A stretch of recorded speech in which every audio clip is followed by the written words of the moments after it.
Question for you. When I say the word realtor, what's the first thing that comes to your head? For most people, it's probably not excitement. And before you feel bad about it, don't. Because that suspicion, that little voice in your head that's saying, watch out, that's not paranoia. It's actually your brain doing exactly what it's supposed to do.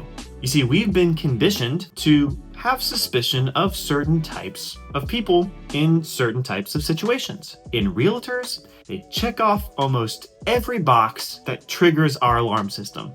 And today I want to show you how that distrust is actually baked into your psychology and how understanding it can actually help you find the right person to work with. Let's get started. Hey, I'm Adam Stinespring. I'm a realtor. I see this every single day, and I actually think it's a good thing.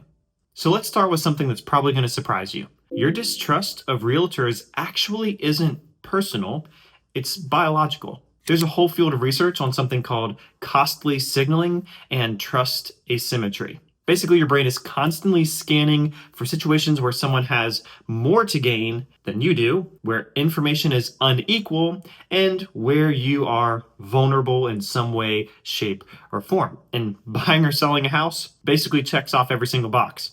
Because think about it. You're making the largest financial decision of your life. We're talking about hundreds of thousands of dollars.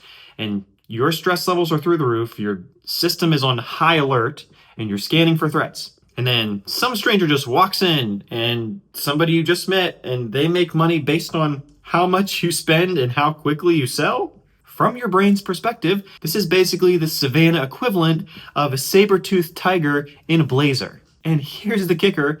That person is gonna know way more than you do, even if you've bought 4 or 5 houses in your life. They know the market, they know the neighborhoods, they know the tricks and the loopholes, and you might do this 6 to 7 times maybe in your life, and these people do it 30, 40, 50, some even 60 times a year. That's what psychologists call information asymmetry. And when someone has information that you don't have and a financial incentive, your brain's going off and says, okay, gotta step carefully here. And this isn't you being judgmental, it's just your subconscious doing a threat assessment. And honestly, it's a great thing because the alternative, blindly trusting everyone who smiles at you and hands you a business card, well, that's how people get taken advantage of. And I've literally been on the front lines of seeing others do it. So if you've ever felt guilty about being skeptical of a realtor, let me just say, don't be. Your instincts are protecting you. The question isn't whether you should trust realtors automatically. It's how do you figure out which ones have actually earned your trust? Now we have to add a layer here because realtors are technically salespeople by the definition. And we have a cultural general mistrust of salespeople that goes back generations. There's actually a fascinating research on this. Studies have shown that people instinctively distrust anyone whose income is based on persuading them to do something. Or even if it's not persuading, it's just contingent on them doing something. Car salespeople, telemarketers, timeshare agents, we put them all in the same mental category. Well, why is that? Well, it's because we know their incentives aren't perfectly aligned with ours. A salaried employee at a bank has no reason to steer you wrong. But a commissioned salesperson, well, they basically eat what they kill, and your brain knows that change in the equation. Now, does this mean that every salesperson is dishonest? Of course not. But your brain doesn't care about every salesperson. It cares about this one standing in front of you, and it's about to help you spend $400,000. And here's where it gets even more complicated. Real estate agents don't just sell, they advise. You're supposed to trust their opinion on value, on neighborhoods, on negotiation strategies, but they're also the one getting paid when the deal closes. So you're stuck in cognitive dissonance and saying, am I supposed to get advice from this expert, or is this just a sales pitch so that they can collect a commission check? And a lot of times you genuinely can't tell the difference, and that ambiguity is where that distrust lives. All right, so your brain's already primed to be suspicious, but believe it or not, it gets worse because real estate, like any industry, has its share of bad actors. And those bad actors don't just hurt their own clients and their own businesses, but they hurt us all. There's a psychological principle called the bad apples effect, and one bad experience basically creates a story, and that story basically gets told to friends and families and coworkers, and it spreads, and suddenly an entire profession carries the weight of someone else's stupidity. And I've literally experienced this firsthand. Maybe there was agents who ghosted their clients or agents who pressured people into buying something they couldn't afford because they got a little bit bigger of a commission. Agents who cared more about the Instagram aesthetic of it than they did actually listening to what their clients needed. And every time that happens, it makes the good agent's job way harder. Because now they're not just trying to sell themselves as trustworthy, but they have to overcome the baggage of basically an entire backstory of bad realtors.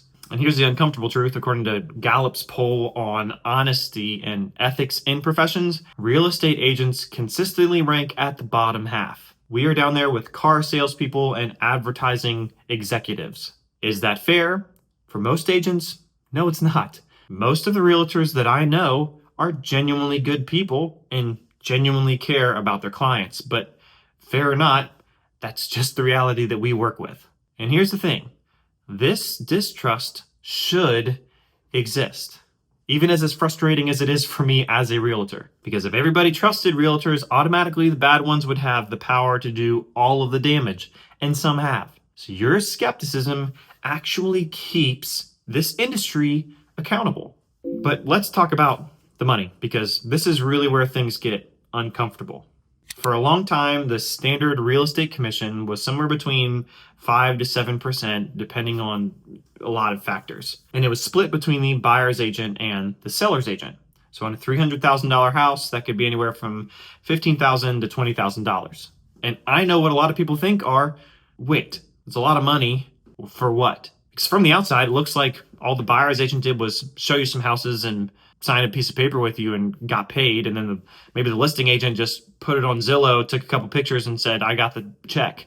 And I'm not going to lie to you, there are definitely agents out there who operate like that on the bare minimum and still somehow collect a commission as the same as the rest of us. But here's what most people don't see. The hours of research, the late night calls and texts about inspection reports, the deals that fall through after months of work with not getting paid, marketing costs, the insurance, the liability, the continued education, and way more. But more than that, it's honestly the emotional labor, because we're walking someone through the most stressful, vulnerable decision of their life. And so the hat we most often wear is the counselor hat.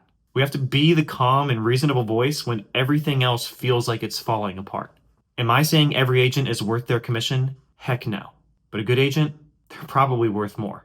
The problem is, and here's where that distrust comes back in, well, you don't really know what kind of agent you're getting until probably you're too deep into the process. Most people don't realize it because the agents are pretty good at putting on a good front. And that uncertainty is terrifying when stakes are this high. And there's also been some recent changes. In 2024, there were some legal settlements on how the commission works now. So buyers are now more directly involved with negotiating how they pay their agent, which is good for transparency, but it also adds another layer of awkwardness because now the buyer is negotiating the payment with the person who's supposed to be advocating for you. Like, it feels weird because you're like hiring a lawyer and haggling over their hourly rate while they're defending you in court. It's just, it changes the dynamic. All right, so here's the good news, if you want some. That distrust you're feeling is a compass, but you need a little guidance to help that compass hone in. Don't turn it off. We're going to use it because the goal isn't to blindly trust realtors. The goal is to find one who's actually worthy of your trust. And your skepticism is the tool that we are going to use to help you do that. So let me tell you what you need to look for. The first one, they welcome your questions, especially the uncomfortable ones. A trustworthy agent is not going to be offended when you ask about commissions or you want to see comps or you push back on their advice. They probably expect you to, and they respect it, and they present an answer in a way that doesn't feel like they're opposing you, but shows you how you're on the same team. If someone gets defensive when you ask a basic question, that is your brain telling you this person doesn't want you to think too hard. Don't do that. Red flag. Number 2, good agents tell you what you need to hear and not what they want you to hear. This is huge. So a good agent will tell you a house is overpriced. Even if you love it, they'll tell you when the market's brutal and maybe you need to wait for a little bit. And they'll maybe even talk you out of a decision if it's not in your best interest and you get a little bit of blinders. If someone's blowing sunshine at you 24/7, they're not being honest, they're trying to collect a paycheck, and they have no interest of yours in mind. Number 3, good agents explain how they get paid upfront, clearly, with zero vagueness. If you ask about commission and they start dodging and they act like you're being rude, run in the other direction as fast as possible, because a professional says, here's how I get paid, here's what it covers, and here's what you're agreeing to. No smoke, no mirrors, full honesty. Number 4, they give you space to think. Pressure is definitely the enemy of good decision making in general. And a trustworthy agent realizes this, so they're not going to rush you. Now, what they might do is tell you the situation. If it is a multiple bid situation, they will say, hey, they do have a cutoff. Are you okay with losing out? Is that okay? But they give you room to breathe and don't pressure you to make it right in that second. They let you talk it over. Because again, they're not trying to close a deal. They're just trying to make sure you don't buy the wrong house. Because number 5, they're going to give you room to breathe, to pray about it, to talk about it, while still being realistic about if there is a deadline. Now, there is a little bit of falsehood here just because people don't need weeks to make a good decision. Most people just need a good conversation with somebody they trust and a good night's sleep. Conversation for a different time. Number 5, good agents have a track record and they let you go check it out. So when you have a realtor, ask for references. You can even call those references, ask for what the experience was like. If an agent hesitates at all and says, well, I don't really want you to do that, your distrust alarm should be going off, because somebody who's done good work and they know they have is going to be proud to connect you with the people who have experienced it. And number 6, this is the most important one. Good agents are detached from the outcome. Honestly, I noticed this most between higher producing agents and lower producing ones. Basically, you can't help somebody if you really, really need that paycheck. And part-timers or people who are fully reliant on this income and maybe don't have a good pipeline of clients are like this. Now, I'm not saying you have to go work with the richest agents, because that has its drawbacks too. But what I am saying is you have to find somebody who doesn't need this to pay their next mortgage. Because the truth is, he who needs less can help more. And that is just the truth. So here's the bottom line. You don't trust realtors automatically because your brain is smart. It recognizes high stakes, high information asymmetry, and commission-based situations, and it says, hey, let's take a step forward, but cautiously. And that is not a flaw, that's wisdom. The key is to not turn off that instinct. It's just to use it as the filter, because good realtors do exist, I promise. Ones who are honest, ones who will listen, ones that will tell you the hard truth even when it costs them the sale. Ones who care more about your family's future than a potential commission check. Your job isn't to trust everyone, it's to trust the right people. So next time you feel that voice of suspicion start creeping in, don't feel bad about it. Thank it, because it's doing its job. If this helped you shift your mindset in realtors, maybe leave a comment, or maybe tell me a story, good or bad, of how you trusted an agent and how maybe they took advantage of it, or maybe they held it and held it well and helped you find the home of your dreams. Thanks for watching, and I'll see you at the closing table.